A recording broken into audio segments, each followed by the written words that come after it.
말씀은 베드로전서 3장 7절입니다. 남편된 자들아, 이와 같이 지식을 따라 너희 아내와 동거하고 저는 더 연약한 그릇이요 또 생명의 은혜를 유업으로 함께 받을 자로 알아 귀히 여기라. 이는 너희 기도가 막히지 아니하게 하려 함이라. 아멘. 기도합시다. 고마우신 하나님 감사합니다. 부족한 저희들을 지켜주시고 오늘 이 시간에도 하나님의 말씀을 통하여 우리 모두가 은혜를 받게 해 주시옵소서. 예수 그리스도의 이름으로 기도하옵나이다. 아멘. 오늘 성경은 아내와 남편의 관계가 어떠해야 하는지를 가르쳐 주고 있습니다. 오늘 성경은 남편된 자들에게 이와 같이 지식을 따라 너희 아내와 동거하라는 권면의 말로 시작합니다. 여기에서 이와 같이라고 하는 이 부사구는 바로 그 앞 1절과 6절 사이에 나온 내용을 염두에 두고 이와 같이라고 가리키는 것입니다. 그 앞부분에서 사도는 아내가 가정의 질서상 남편에게 순종하고 또 거룩한 단정함으로 가정의 아내의 역할을 감당하도록 촉구하였으니 이와 같은 원리에 따라서 남편된 자들도 아내와 함께 동거하고 귀히 여기라고 하는 권면입니다. 그러면 오늘 이 성경에서 우리에게 가르쳐주고 있는 아내는 누구입니까? 제일 먼저 더 연약한 그릇이라고 소개하고 있습니다. 그릇이라고 번역된 유스코스라고 하는 이 히라버 단어는 어떤 특정한 그릇이 아니라 그릇 전체를 총칭하는 표현입니다. 이것은 우리에게 디모데 후서에서 우리에게 주었던 사도 바울의 교훈을 생각나게 해줍니다. 그는 교회 안에는 하나님이 쓰시는 다양한 일꾼들이 있다는 것을 그릇으로 비유하였습니다. 금그릇도 있고 은그릇도 있고 질그릇도 있어서 어떤 것은 귀히 쓰고 천히 쓰는데 그 모든 것들이 주님의 쓰심에 합당하도록 만드셨다는 뜻입니다. 바로 아내도 비록 남편과 함께 가정생활을 이루며 겉보기에는 남편을 수종드는 것처럼 살아가지만 사실은 그도 역시 하나님께로 부름받은 독특한 일꾼이라는 사실을 보여주는 것입니다.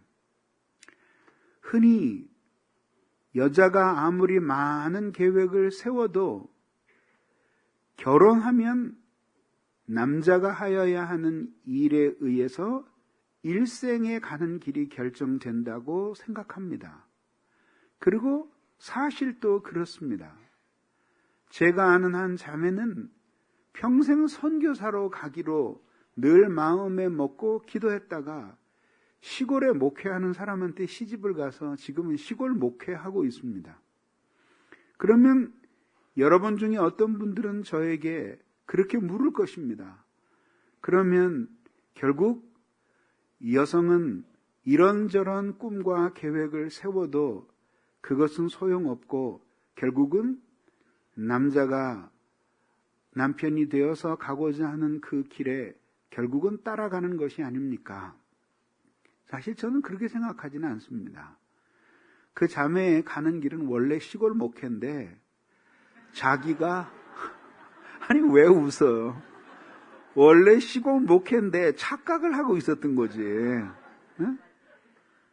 그렇지 않아요. 착각을 하고 있었던 거지. 그리고 자기 나름대로 이런저런 꿈을 꿔본 거죠. 저도 원래 목사하려고 그랬던 사람이 아니에요. 전 딴 거 하고 싶은 게 있었어요. 그랬는데 여러분 이렇게 만나고 보니까 결국은 이 길이 나의 길이었고 시컨 꿈꾸던 그 길은 주님이 가기를 원하는 길이 아니었으니까 여러분하고 결혼을 한 거 아닙니까? 그러니까 그 자매도 역시 마찬가지니까 오히려 자신이 갖고 있던 착각과 편견이 결혼을 통해서 깨뜨려지고 현실이 드러났다. 그렇게 생각을 해야지 그게 모든 일 뒤에 있는 하나님의 섭리를 인정하는 신앙이지. 그런 거는 상관이 없이 남자하고 결혼해서 결국 글로 우겨 넣어서 내가 결국 시골 목회하고야 말았다. 그렇게 하면은 그걸 남편 때문에 목회하는 거지 소명 때문에 목회하는 거라고 말할 수 있겠어요? 그러니까 웃은 거에 대해서 사과를 해요. 그래서 결국 하나님이 그런 방식으로 남편과는 다른 영역에서 섬겨서 남편과 더불어 주님을 섬기게끔 선택하신 것이다. 이렇게 생각을 해야 되는 것입니다. 여기에 보면은 연약한 그릇이라 그랬는데 더 연약한 그릇이라 그랬어요. 그러니까 여성들만 연약한 게 아니라 남자도 연약한데 인간이라는 결국은 다 연약한데 여자가 좀 더 연약하다 그런 뜻입니다. 그러면 여러분 중에 어떤 분들은 그렇게 말할 거예요. 연약이라고 지금 말씀하셨습니까? 우리 아내는 그 단어하고는 거리가 멉니다. 우리 아내는 산소 같은 여자입니다. 산소.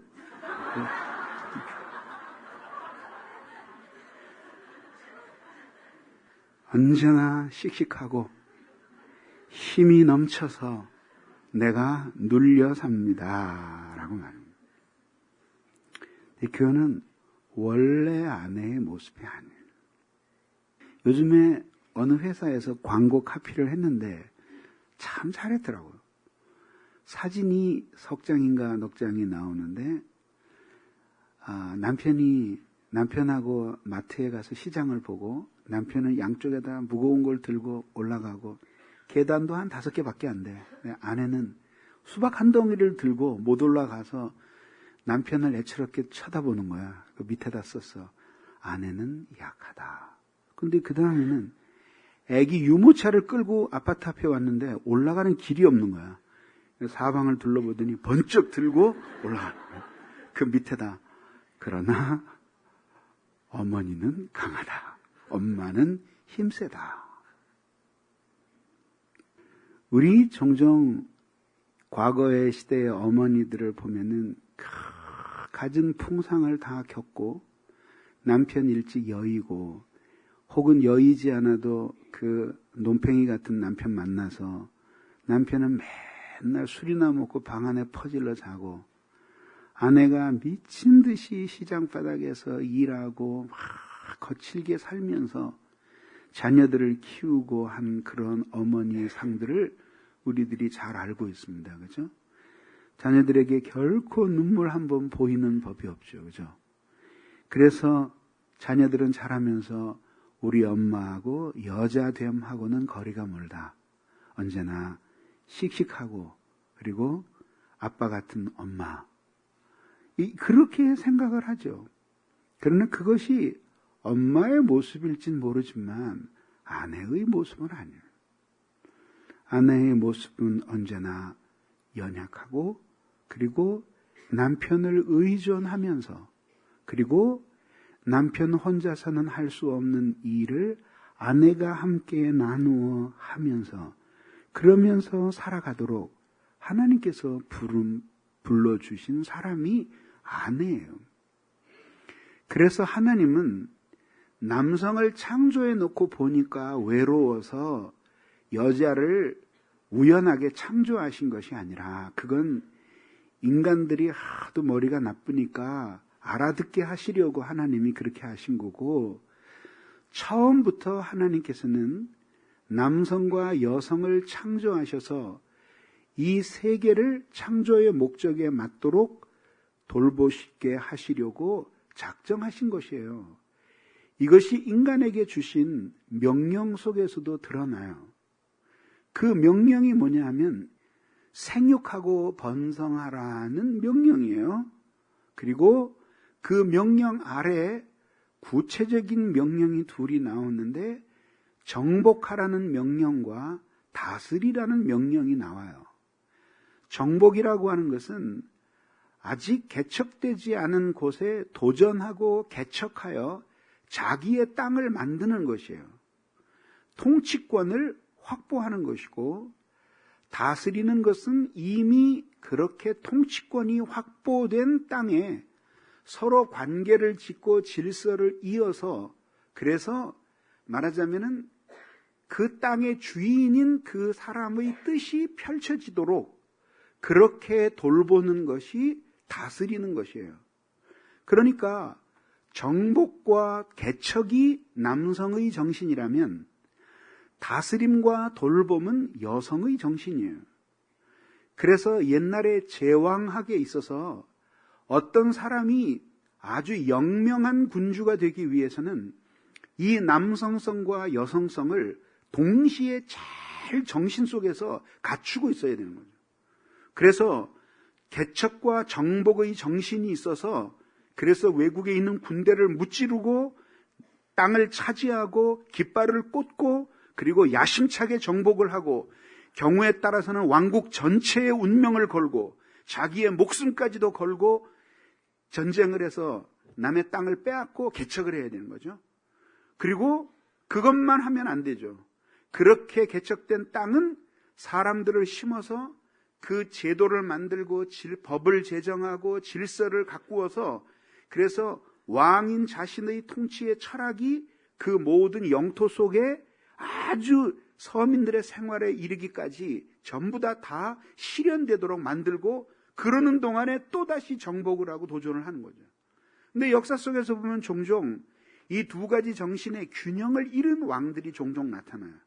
이게 뭐냐면 전자는 아주 탁월하게 잘하는데 후자를 못해요. 그러면 결국은 열심히 정복한 큰 땅이 내분을 일으켜서 무너져 버리는 거예요.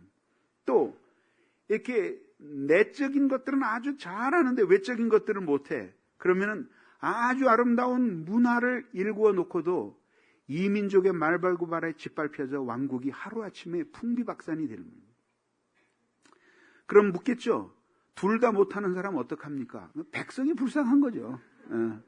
그런 사람은 태어나지 말았어야 되는데 괜히 태어나서 그 시대에 살아가는 모든 국민들을, 백성들을 도탄에 몰아넣는 거예요. 그 두 개가 다 갇혀 있으면 진짜 역사에 남는 대단한 임금이 되는 거예요. 그러니까 오늘날도 여러분들이 지도자의 길을 걸어가려면 그것이 무슨 방면의 지도자이든지 간에 이 두 가지 정신이 그 마음 안에서 아주 아름다운 조화를 이루어야지만 그런 지도자의 길을 걸어갈 수 있는 것이에요.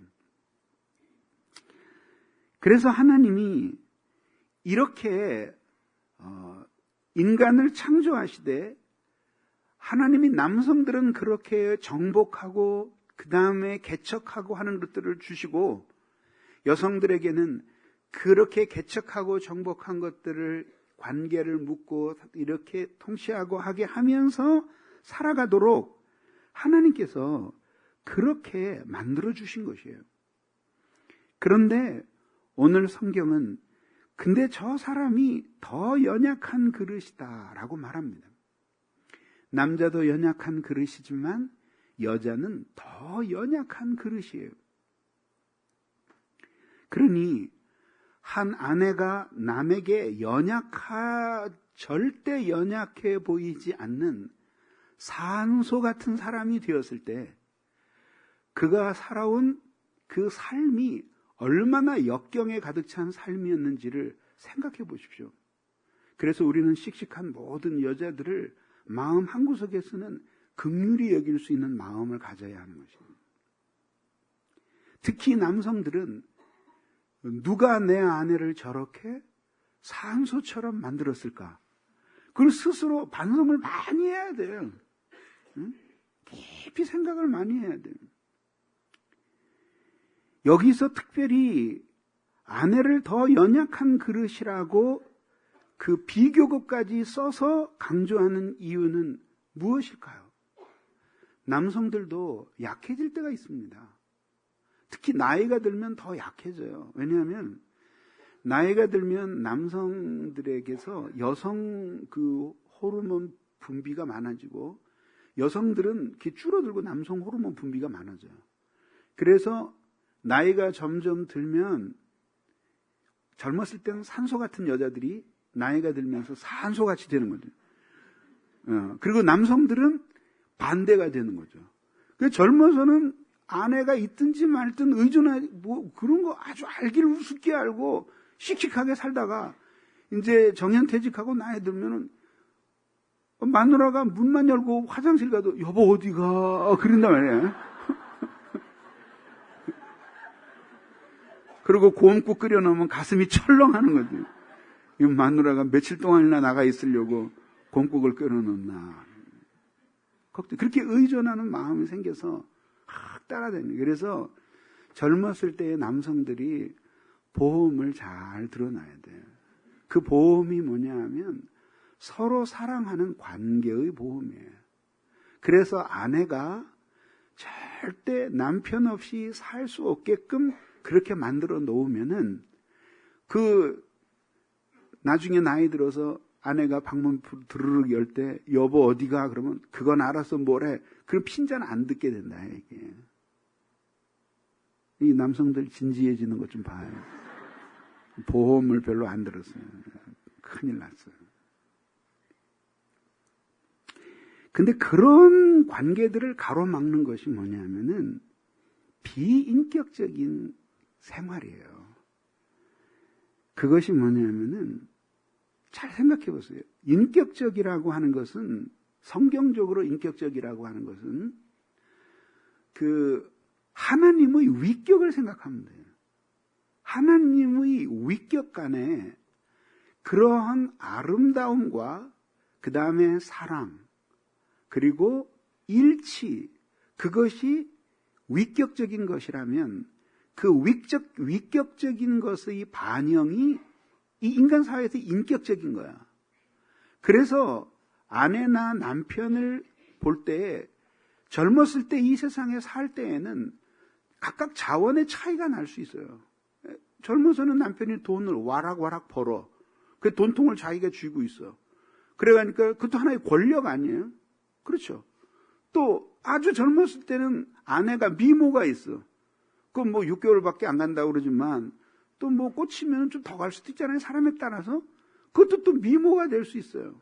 나이가 들면 남편이 건강이 약해져. 오늘날에 여성이 남성보다 4년 내지 5년 더 사는 걸로 통계가 나왔잖아요. 그 78세인데 모든 사람이 그렇지 않지만 나이가 들면 일반적으로 남성의 삶의 질이 여성보다 훨씬 떨어지는 사람이 많아요. 왜? 젊어서 너무 이렇게 건강을 마구 허비하며 살았기 때문에 그런 결과도 또 있는 거죠. 그런데 아직 아내는 기운이 썽썽해. 그 자원의 차이가 나죠. 그런데 그런 데에서 그런 자원을 가지고 그 서로를 대할 때 무시하기도 하고 깔보기도 하는 거예요. 그런 것들은 근본적으로 살아온 부부의 일생에서 인격적인 그런 인격적인 연합들이 제대로 안 이루어졌기 때문이에요. 여러분들이 은혜 많이 받고 사랑으로 충만할 때 형제가 돈 없다는 이유 때문에 멸시해 본 적이 있어요? 오히려 돈이 없고 가난하면 더 불쌍히 여김을 받게 되고 그리고 건강이 나쁘면 아이 저거는 병이 걸려갖고 골골하는 게 옆에 교회에 가서 등록하지 왜 우리 교회에 와가지고 저 병균을 퍼친대? 그렇게 생각 안 하잖아요. 오히려 저런 연약한 지체를 우리 교회에 붙여주셨으니까 우리들이 더 잘 섬겨야지 그런 생각 갖잖아요. 그게 바로 사랑의 연합이 시키는 마음의 작용이에요. 그러면 남편과의 관계도 그렇게 돼야지 정상 아니에요. 그런데 그렇게 되기 위해서는 서로가 하나님의 형상을 가진 인간으로서 각자 하나님께로부터 그릇으로서의 사명을 받아 이 가정을 동등하게 꾸려가고 있다라고 하는 분명한 인식이 있어야 되는 거예요. 그런 인식을 안 하는 거죠. 그러니까 오늘날 여러분 시중에서 나오는 가정에 관한 책들 중에서도 조심해야 될 책들이 많아요. 어떤 책들은 심지어 기독교인이 썼는데도 성경적인 가정관과는 거리가 먼 거예요. 그래서 결국은 대센 쪽이 이기잖아요. 그죠? 그래서 어느 한쪽이 그 대에 굴복해서 평화가 이루어진 것, 그게 간증이 될 수 있어요. 그래서 대센 남편에게 죽은 듯 사는 여성, 그 사람이 진정으로 인격적인 남편과의 관계 속에서 살아가는 사람이라고 말할 수 있어요.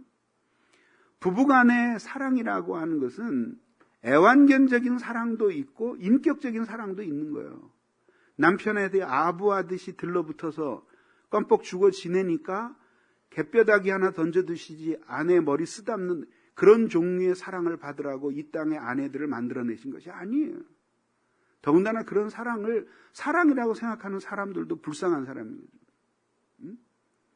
인격적인 사랑은 각자가 하나님의 형상을 가진 인간으로 태어났고, 그리고 그가 아내가 되어서 비록 나의 일을 돕고 있지만 사실 나를 섬기는 게 아니라 하나님이 그에게 주신 그릇으로서 하나님의 일을 하고 있는 중이다 라고 여길 수 있을 때에 자기가 하고 있는 박해의 일보다도 가사를 하찮게 생각한다든지 아내의 역할을 하찮게 여긴다든지 그러는 것은 잘못한 것이에요.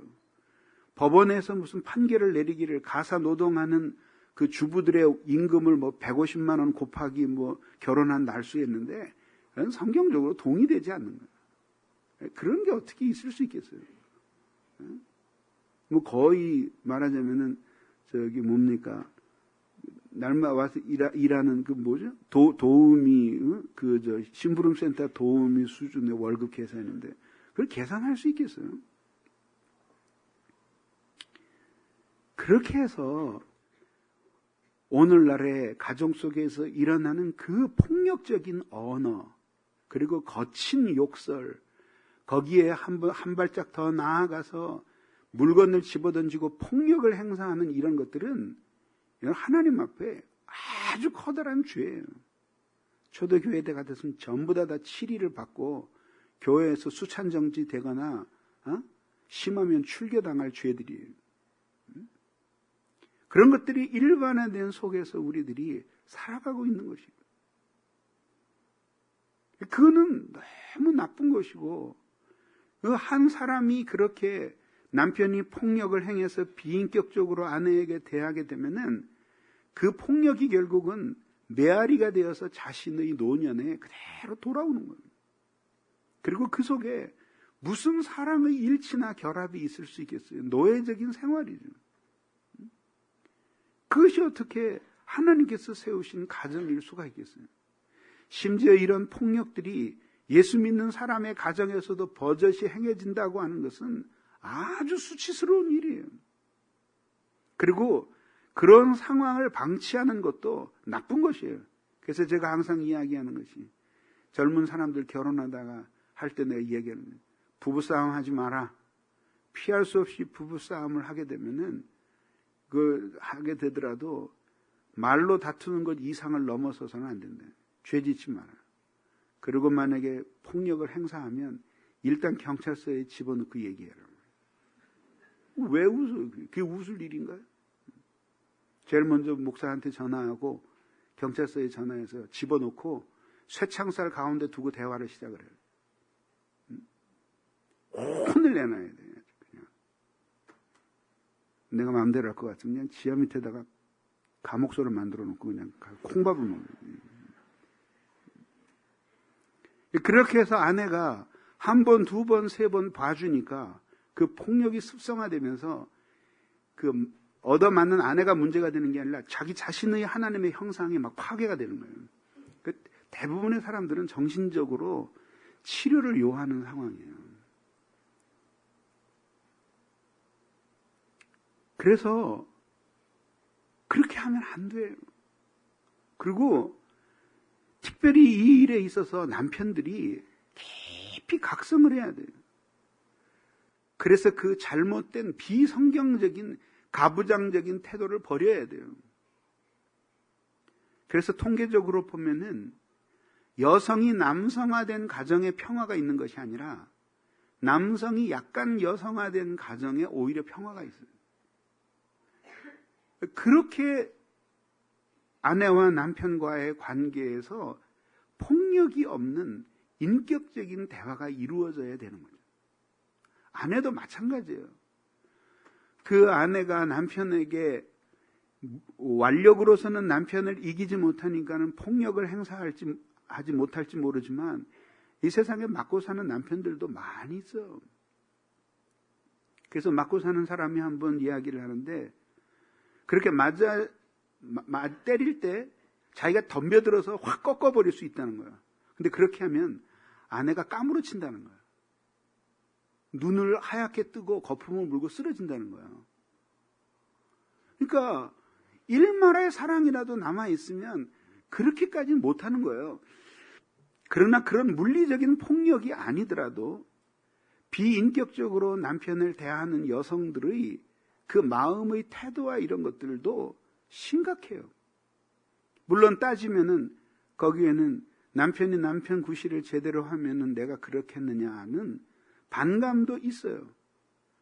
그런데 오늘 성경은 남편도 약하고 여자도 약해. 그런데 여성은 더 약해. 그러니까 그릇을 다루듯이 잘 다뤄야 한다는 거죠. 돌봐야 하는 거죠. 그래서 이것도 결국은 가정에서의 교육이 굉장히 중요한 거예요. 그래서 아이들을 기를 때 남자아이에겐 어려서부터 아버지로서의 덕목을 아버지로부터 배우게 하고 그 다음에 딸에게는 엄마의 덕목을 배우게 해야 돼요. 제가 그런 얘기하죠. 아이들이 말 안 들면 때려서 길러야 된다고. 그러니까 그 쬐끄만 여자아이를 그게 쥐어 패는데 그렇게 하면 안 돼요.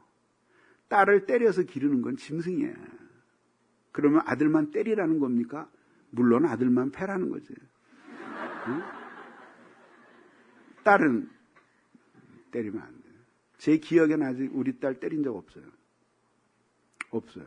아들은 뭐 너댓 번 때렸어도 아주 심하게 때렸어도 딸은 때린 적 없어요.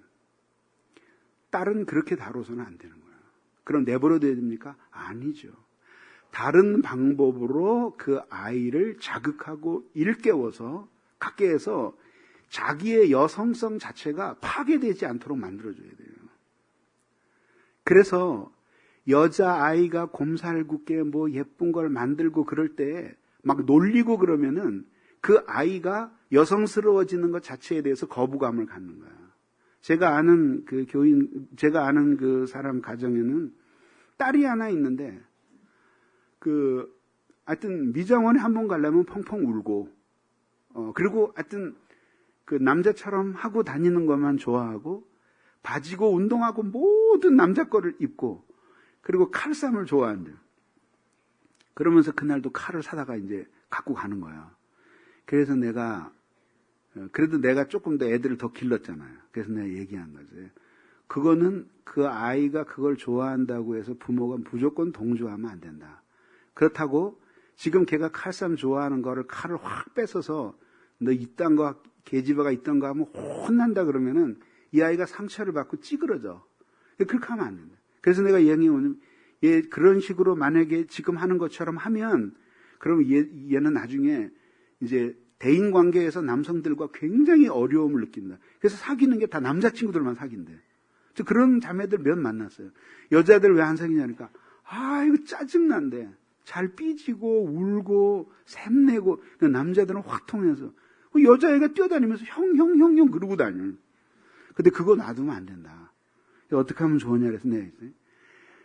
칼싸움을 하는 걸 좋아하면 칼싸움을 아주 용기 있게 잘하는 것과 아주 예쁘고 여성스러워지는 것이 양립할 수 있다는 것을 이 아이의 속에 동시에 넣어야 된다. 그러면 칼싸움은 초등학교 졸업하면 안 해. 걔가 결혼했는데 첫날 밤에 칼 두 자루 들고 와서 신랑하고 그거 하자 그러겠느냐고요. 그 철이 들면 안 하지. 우리도 어렸을 때 딱지치기, 구슬치기 다 했는데 지금 집사님들 그거 땅바닥에 무릎 꿇고 앉아서 그거 하는 사람 있어요? 그땐 영원히 할 것 같았지만 나이 들면 안 하거든. 그러니까 그 칼싸움 좋아하는 건 괜찮다 이거야. 그런데 그거를 하기 위해서는 머리도 남자처럼 해야 되고 옷도 남자 옷을 입어야 되고 뭐 이런 식으로 생각을 하게 만들어서 여성스러워지는 것 자체에 대해서 막 자기가 그걸 짓누르면서 억압하게 만들면은 이 인성 자체가 휘는 거예요. 그렇게 하면 안 된다고 내가 가르쳤어. 그러면서 내가 아주 구체적으로 예를 들어줬어요. 여러분 안젤리나 졸리라는 배우 기억하시죠? 자매님들은 별로 잘 몰라요. 형제님들이 좋아하시죠. 지금 뭐 다 아줌마가 되어서 그렇지만은 한참 젊었을 때 그 20대에 보면은 그 액션이 정말 화려하죠. 톰 레이더 같은 영화에서 무덤처럼 생긴 사이를 바위 사이를 뛰어다니면서 거의 전광석화와 같이 카리스마에 넘치는 그 액션 연기를 보여주잖아요. 근데 일단 탄띠 풀르고 군복 딱 벗으면 정말 예쁜 여자거든. 그 두 가지가 양립할 수 있다는 거를 아이들에게 넣어줘야지만 그게 여성성이 찌그러지지 않으면서도 개별적으로 자기가 가지고 있는 이상한 특질들을 소화해낼 수 있는 거란 말이죠. 아이들도, 남자아이들도 마찬가지예요. 비록 실패했어도 여자아이들이 할 수 없는 과감한 일을 해냈을 때, 그때 아낌없이 박수를 보내고 칭찬해 줄 때 남성성 자체가 꺾이지 않고 계속 개발이 되는 거예요. 그리고 그 봐라 임마, 엄마 허락도 안 받고 그리고 줘 패고 욕하고 그러면 아이가 더 이상 도전해야 될 엄두를 못 나서 찌질한 남자애가 되는 거예요. 그런 거를 항상 부모가 판단을 하고 생각을 하면서 자녀들을 길러야 되는 거죠. 그런 속에서 이제 남성과 여성성들이 발달하면서 한 가정을 이루게 되는 것이에요. 성경은 오늘 분명하게 말합니다. 여성은 더 연약한 그릇이다. 우리 여러분 고무다란이나 플라스틱 바켓스 같은 것들 우리가 해져서 못 쓰고 깨져서 못 쓰는 경우 있습니까? 쓰다 지겨워서 쓰레기 담다가 나중에 버리잖아요. 그리고 새 거 사잖아요. 왜? 발로 차도 안 찌그러지고 집어던져도 안 깨져. 그게 그런 고무다라야. 근데 오늘 성경은 아내는 잘 깨지는 그릇이다.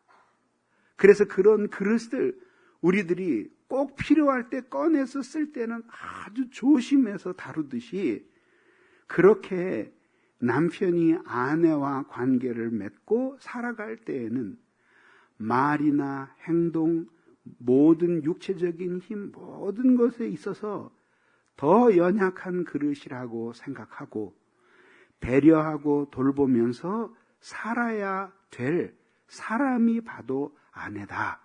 이렇게 생각하라고 우리에게 가르쳐주고 있는 것이에요. 여러분의 아내도 이렇게 여러분들에 의해서 연약한 그릇으로 여김을 받기를 바랍니다. 두 번째는 생명의 유업을 함께 받을 자라고 성경이 가르쳐주고 있습니다. 자, 이것은 무슨 뜻입니까? 생명의 유업을 함께 받을 자. 이것은 그리스도 예수 안에서 받은 바 그 구원, 그 안에 있는 하나님의 생명과 사랑을 누릴 자가 바로 아내라고 가르치고 있는 것이죠. 가정과 교회는 나뉘어질 수가 없습니다. 왜냐하면 정상적인 경우라면 믿는 형제와 자매가 만나서 가정을 이루게 되어 있는 것이 가정의 원리이고, 그렇다면 두 사람은 부부로 연합되기 전에 먼저 그리스도를 몸으로 한 교회에 연합된 성도였어요. 그렇게 한 몸을 이루고 살아가는 것이에요.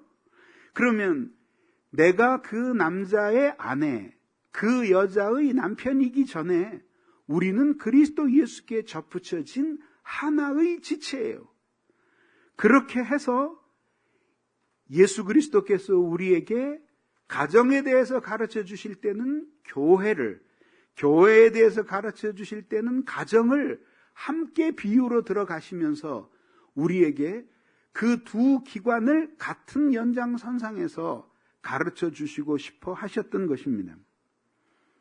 그러니 이제 우리들이 이 세상에서 만나는 일반적인 사람들과의 관계는 잠시 머무는 이 세상에 있다가 깨뜨려지는 관계일 수 있지만 그리스도와의 관계는 영원 무궁히 지속되는 것처럼 나의 아내 역시 그리스도 예수께 접붙여진 한 몸으로서 우리의 관계가 영원히 지속될 것임을 기억해야 하는 것이죠. 하늘나라에는 시집가고 장가가는 일도 없으니 거기에서 우리끼리 모여서 살림을 차릴 일은 없지만, 그러나 그렇게 남편과 아내 된 그 완전한 사랑과 연합의 관계가 그리스도 안에서 성도의 관계로 승화되어서 한 결합을 이루며 살아가게 됨으로써 같은 생명의 유업을 하나님께로부터 누릴 사람들입니다. 앞으로 누릴 뿐만 아니라 또한 지금도 이미 누리고 있죠. 그래서 오늘 성경에 보면은 아내에게 그런 태도로 섬겨야지만 기도가 막히지 않는다라고 단서를 붙였습니다. 그러니 우리가 매일매일 살아가는 모든 삶이 하나님께로부터 부어지는 영적인 생명과 사랑의 힘을 가지고 살아가는 삶인데, 이렇게 아내와 남편과의 관계가 깨뜨려지고, 그리고 남편이 아내에게 폭압과 폭력으로 대해서 하나님의 형상을 현저히 파괴하게 될 때에는 그때 하나님과의 관계도 없다는 것을 보여주는 것입니다. 매일매일 하늘을 열고 부어주시는 주님의 은혜가 없이 살 수 없는 사람들에게 그 은혜의 교통의 문이 막힌다고 하는 것, 그래서 생명의 유업을 오늘 누리지 못하며 살아간다고 하는 것은 대단한 경고가 아닐 수가 없는 것입니다. 그래서 보이지 않는 그리스도께 대한 사랑은 보이는 아내와 남편을 향한 사랑 속에서 구체화되는 것이니, 아내의 모습을 보면서 자신과 하나님과의 관계를 점검하는 남편들이 되기를 바랍니다. 그러면 어떻게 살아야 될 것이냐? 성경은 오늘 지식을 따라서 사랑하며 살라고 가르쳐주고 있습니다. 그러면 여기에서 말하는 지식은 도대체 무슨 지식을 따라서 살라는 뜻입니까? 이거는 넓게 말하면 하나님을 아는 지식이지만 가깝게 말하면 아내를 아는 지식이에요. 아내를 아는 지식은 다시 둘로 나뉘어지는데, 보편적인 의미에서의 아내를 아는 지식과 개별적으로 자기 아내를 아는 지식을 두 가지를 다 포함을 하는 거예요. 자, 여러분 생각해 봅시다. 아내라고 하는 사람, 이 사람은 어떤 사람입니까? 이렇게 연약한 그릇이고 생명의 유업을 공유할 자인 동시에 이 아내는 성향 자체가 여성이기 때문에 남성과는, 즉 남편과는 다른 사람들이에요.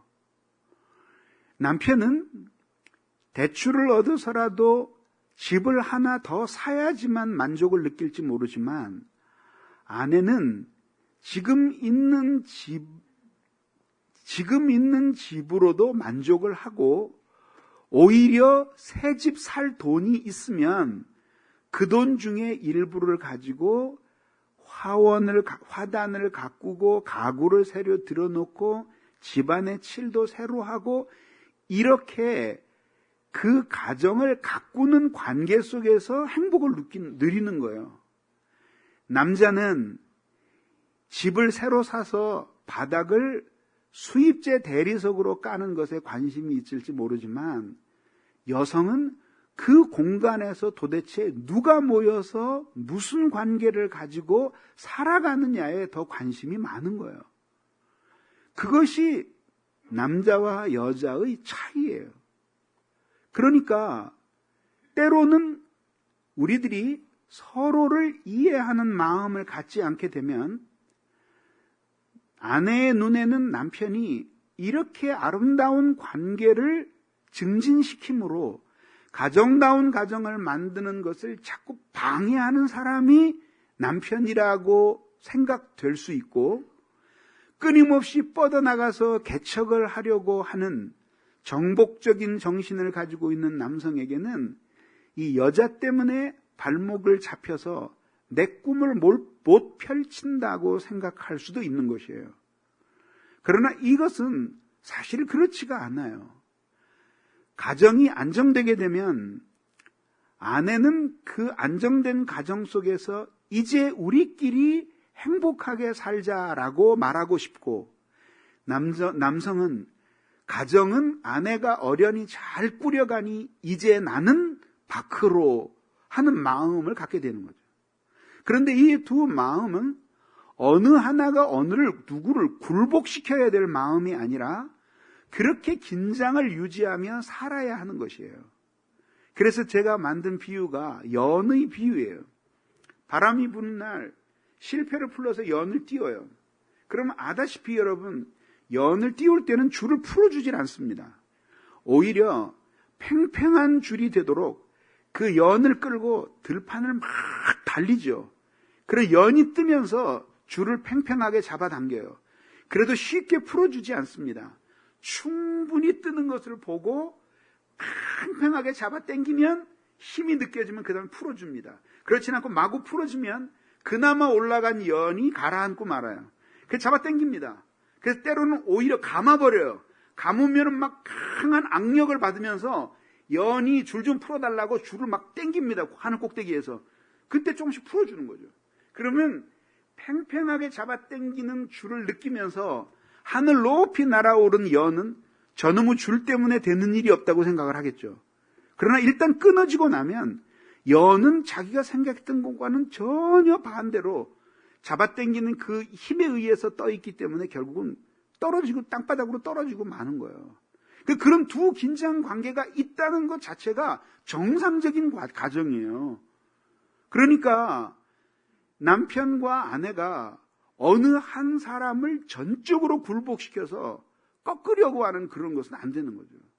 그래서 아내들은 어떻게 하든지 바깥으로 뻗어나가고 개척하고 정복하려고 하는 남편의 꿈 이야기에 귀를 기울이고, 그리고 남편은 그럴 경우에 생겨나는 위험과 그 다음에 염려, 그렇게 자원을 한쪽에 몰아서 쏟아 부을 때 연약해질지도 모르는 가정 안에서의 결속이라든지 이런 거에 대해서 우려하는 아내의 목소리에 대해서도 귀를 기울이면서 그렇게 연과 떠있는 연과 연줄과의 관계를 유지하면서 그렇게 살아가야 되는 거예요. 그래서 그 남편과 아내가 수시로 손바닥을 맞부딪히며 완전히 의견 일치를 보는 가정이 위험해요. 위험해요. 아니 정말 위험해요. 위험하다고. 그게 원리예요. 나는 그런 거를 가정에서도 보지만은 전 목회자니까 교회에서 더 잘 발견해요. 그래서 이렇게 보면은 만약에 교회가 그냥 자신들끼리 모여 교제하고 헌금 거둔 거 자기네들이 쓰고 그 다음에 자기네 교제를 즐거워하고 이렇게 내적으로 말하자면은 응축되잖아요. 반드시 부패해요. 교회가 헌금 많이 거치고 일꾼들이 많이 세워지고 교인이 많아졌는데 할 일이 무엇인지를 모여서 옹기종기 모여 앉아 있으면 반드시 부패해요. 그 돈 때문에 교회에서 사고가 나고, 그리고 그렇게 모여있는 사람들 속에서 교제가 부패하기 시작을 하는 거예요. 그렇게 하면 안 돼요. 그래서 어떻게 되냐면 끊임없이 누군가가 목회자를 비롯해서 지도자들이 그 남성적인 마음을 가지고 교회 바깥에 있는 세상이 어떻게 돌아갔는지를 보고 그 속에서 주님의 마음을 느끼면서 우리들이 해야 할 일이 있다, 그리고 성도들이 하나님께로부터 받은 많은 자원들로 봉사할 수 있도록, 그렇게 하나님의 나라를 위해 봉사할 수 있는 그런 꿈들을 보여줘야 돼. 그런 미래들을 보여줘야 돼요. 여러분, 지난주에 우리가 아울리치 950여 명 정도 갔다고 하는데, 많이 갔죠, 그죠? 근데 14년 전이었어요. 그땐 저희들 교회 얼마 되지도 않았어요. 지하실에 있는 조그만 교회에서. 그리고 나도 그런 거 해본 적이 없어요. 목사님이 어서 훈련을 잘 받았다 그러는데, 아니에요. 나도 해본 적 없어요. 왜냐면 내가 다니던 교회에서 그렇게 시골 교회에 대해서 애지중지하면서 여름마다 교인들이 가서 땀 흘려주는 그런 교회에 전 다녀보지 못했어요. 그리고 머릿속으로 생각을 하면서, 그리고 경험들을 생각하고 실제로 가보면서 사역의 장을 열었어요. 그렇게 해서 14명이 가서 시골 교회에 땀을 흘리며 전도해서 10명밖에 안 모이던 교회가 갑자기 100명으로 불어나는 역사를 경험한 것이 시작이었어요. 그렇게 해서 시작을 하게 되니까 주위에서도 여러분 이렇게 교회가 가서 아까 그 안경 쓰신 여자분 그때에 우리들이 가서 전도해가지고 예수 믿고 한 번도 교회 안 받았잖아요. 하나님과 약속한 건데 어떻게 주의를 빠지냐고 그러잖아요. 여러분 본 받으셔야지. 근데 그거 하나님이 우리를 통해서 그 일들을 하시잖아요. 그런 일들이 수없이 기다리고 있는 거예요. 그런데 가서 그렇게 열어놓으니까 사람들이 가서 복음을 전하면서 하나님께서 주신 물질도, 여러분도 이번에도 가서 거의 1억 원 가까운 돈을 쓰셨잖아요. 그렇게 하나님께서 쓰게 하시는 거예요. 그리고 하나님이 여러분들에게 주신 자원이잖아요. 그걸 흘러가게 하는 거예요. 그 돈뿐만이에요. 눈물과 땀과 기도, 모든 거, 마음을 모으면서 누가 그렇게 합니까? 그런데 그렇게 흘러가잖아요. 그렇게 흘러가서 여러분들은 빈털터리 같이 돌아왔습니까? 아닙니다. 그 사람들이 여러분들에게로부터 받았다고 그렇게 기뻐하고 감사하지만 우리는 정반대로 그 사람들에게 감사하는 거예요. 왜? 너무나 많이 퍼졌는데 사실은 우리가 빚지고 온 거라는 걸 느낀다 이거예요. 그래서 그런 끊임없는 도전들을 이 세상에는 너무너무 주님이 일꾼들을 기다리고 있는 일들이 막 세고 버린 거예요. 그런 것들을 와서 그런 것들을 보여주고 거기에 꿈을 심고 우리 모두가 가진 않아도 이 정복하는 사람들이 달려가서 정복을 하고 여기에선 탄약을 만들고 김밥을 싸고 이렇게 하면서 협력하면서 하나님의 나라의 확장을 위해서 봉사에 가라고 하나님이 성령의 은혜도 주시고 진리의 지식도 주시고 이 세상의 물질도 주시고 아직 썩음썩음하지만 건강도 주셨다 얘기예요. 그걸로 가야 되는 거예요. 그렇게 안 하면 교회가 망가져요. 그런데 또 안에 어떻게 돌아가든지 내버려 두고 바깥으로 쏟아져 버리면은 그러면은 교회 안에서 또 다시 부패하기 시작을 하는 거예요. 그러니까 그 두 가지를 잘 이루어야 되는 거죠. 요즘 우리가 교구별 목양 보고를 받으면서 이제 청년교구만 남았는데 받으면서 하나님 앞에 너무 감사해요. 왜냐하면 자기 구역밖에 모르고 자기 구역 식구밖에 모르고 열심히 봉사하고 영혼들을 위해서 눈물 흘리는 그런 구역장들이 있고 일꾼들이 있는데 그 사람들이 있기 때문에 우리가 먼 곳에까지 갈 수 있는 거예요. 그런 두 가지 균형이 이루어지는 거예요. 그런 가정에서도 마찬가지예요. 그런 균형을 이루어서 서로가 인격적인 관계 속에서 이해할 수 있어야 돼요. 그래서 아내가 때때로 제동을 걸지만 기본적으로는 내가 가지고 있는 꿈들을 이해해 준다. 그리고 남편이 때때로는 자기 할 일을 모두 하지는 못하지만 그러나 누구보다도 이 가정을 소중하게 여기고 우리들과의 관계를 가장 기쁘게 생각한다라는 마음을 서로 인격적인 관계에서 읽을 수가 있어야 하는 것이죠. 그게 아내예요. 그런데 이제 이런 보편적인 아내를 생각하면서 이제 그 이해를 토대로 자기 아내가 누군지도 알아야 돼요.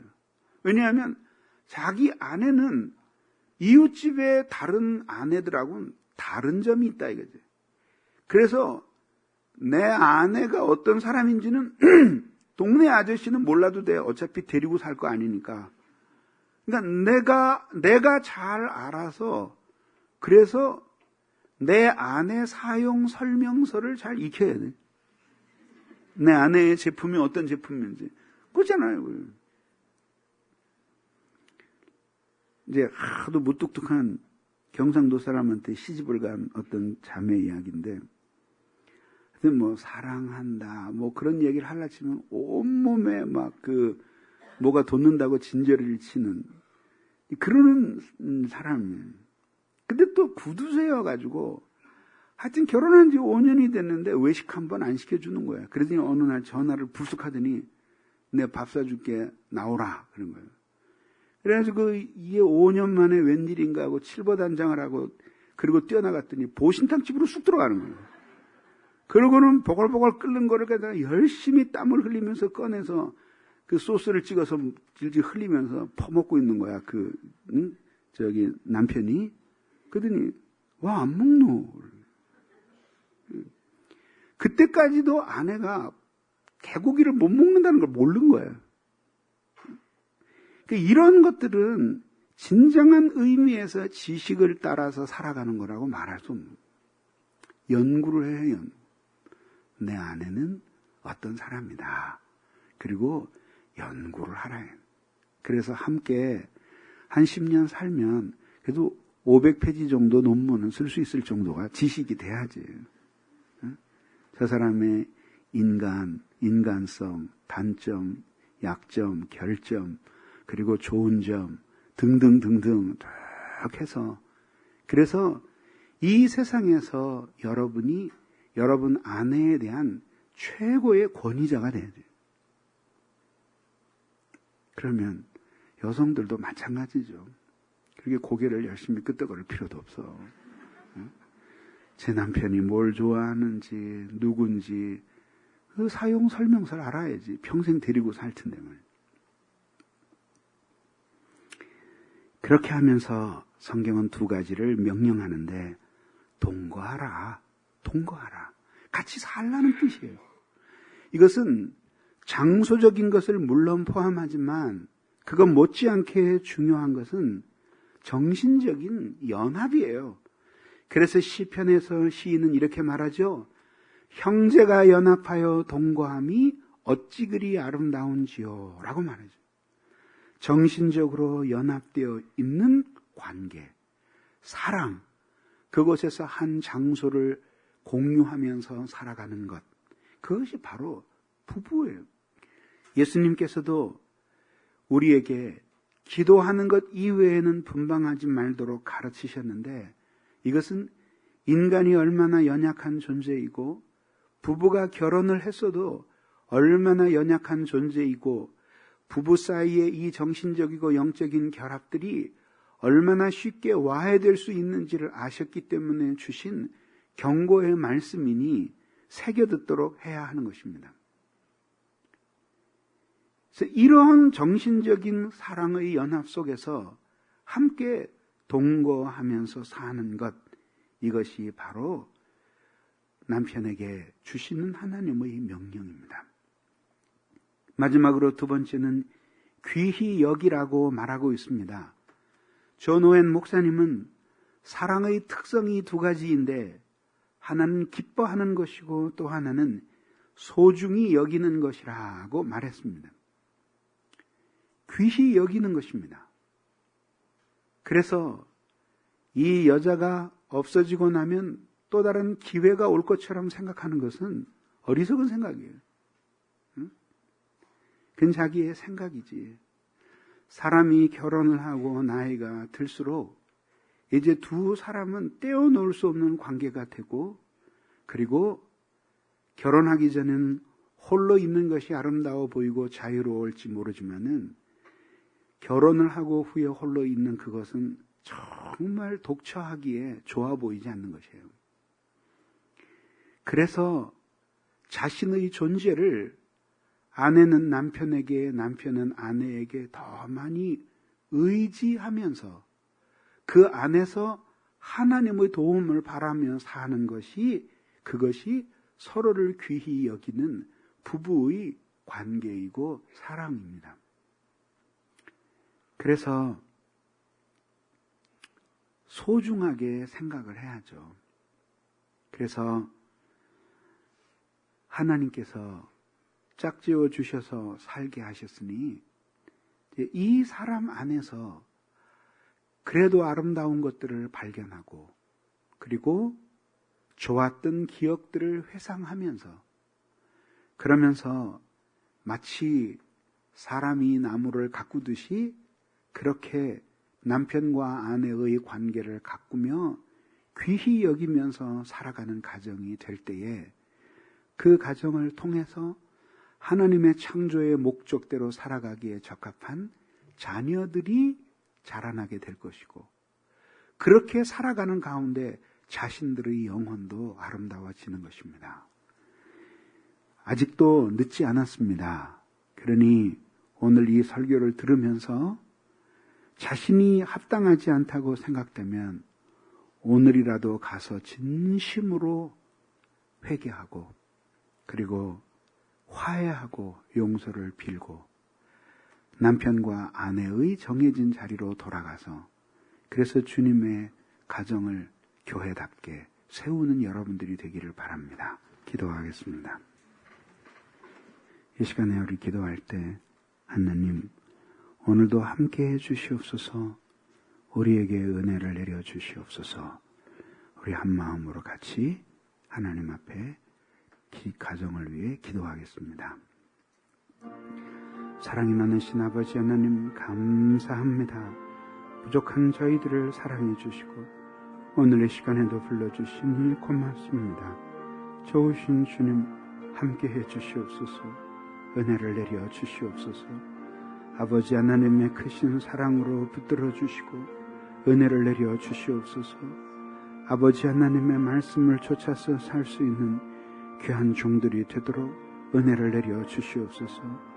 아버지 하나님 그리스도의 몸인 교회에 아버지 하나님이여 세우신 가정들을 기억해 주시고 그래서 아버지 하나님이여 서로 아버지 하나님 연약한 그릇으로 여기며 아버지 하나님 앞에서 주님이 주신 은혜를 따라 가정을 세워가도록 하나님이 역사하여 주시고 지켜주시기를 간절히 빌고 원하옵나이다. 자비로우신 하나님 아버지 오늘 이 시간에도 간구하고 기도합니다.